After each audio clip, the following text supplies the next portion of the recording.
wanted to thank everyone for the opportunity to share to the group. I've really enjoyed working with SIPfoundry over the past several years.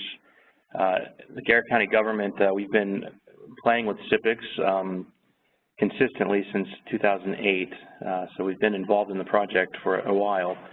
Our experience differed somewhat from Matthew's in terms of our implementation. They moved very quickly on his experience, so we kind of tested the waters very slowly. So we had a couple systems in place, and we would, replace them as it made sense, whether an old system would die, a departmental move, or if we identified, cost savings at remote locations. So it kind of started driving our implementation, basically around cost. It started to get, difficult to port numbers back and forth as departments moved to new locations. And we had at the time we started this, we had a pretty low-tech network infrastructure at our remote locations, primarily leased T1 circuits. So we only had a couple megabytes back and forth. So we wound up initially deploying a small system at different sites. So we would have one at our main courthouse location. We would have one at what's called the Ag Center for us, had some state and federal offices there as well.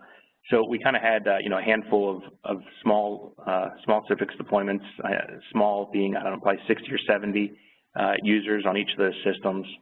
And the courthouse, we have put off, it's kind of our main location, put off migrating just because there wasn't a huge cost savings. We had a PRI coming in. At the time, we were going, SIP trunking out through our gateway from our old analog NEC system. Recently, we had a bunch of departments move that kind of forced our hand a little bit there. So we've just completed that implementation at the courthouse, which was another probably 70 people.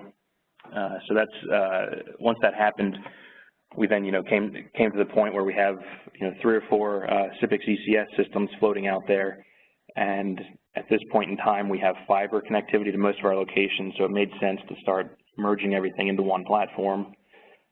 And at this point, sipXecs was pretty much becoming our, the center of all of our communications, our primary platform we're running everything on. So this pet project that kind of started out very slowly, all of a sudden is basically running the county. So our current environment, I kind of touched on this a little bit. We merged 3 separate instances. We're about 80% through that process. Getting everyone moved over. It's been going pretty smooth. We currently have 312 phones, as you see. That's probably, I think that's closer to 350. We just moved some more stuff over yesterday. Or 250 on the UC, sorry. We're getting ready to add our Board of Education over as well, so that'll be another about 50 users on the system. And moving forward, we're going to wind up putting 12 schools on the system as well. They're currently under contract just through, regular analog POTS lines right now into key systems. So once that contract is over, we'll be moving those all those locations over and operating that out of just one system. We're currently running an HA system entirely virtualized. We're doing, we went the Microsoft route on our virtualization, so I get joked about that pretty frequently, but it's been working wonderfully so far. And we also are servicing, we have our administrative lines for 911 are fed off the system, our Emergency Operations Center, all county government. We actually have some state and federal agencies that we provide service through. And the biggest benefit there again has been line consolidation. We've saved tons.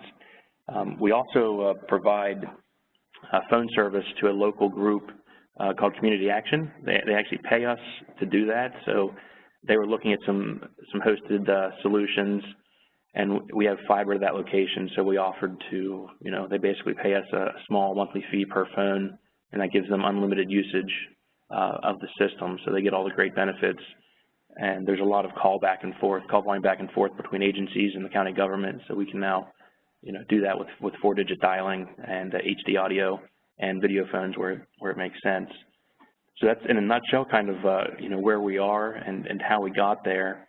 Like I said, it's been a great experience thus far. Like I said, the biggest thing has been just having tech support readily available and willing to help.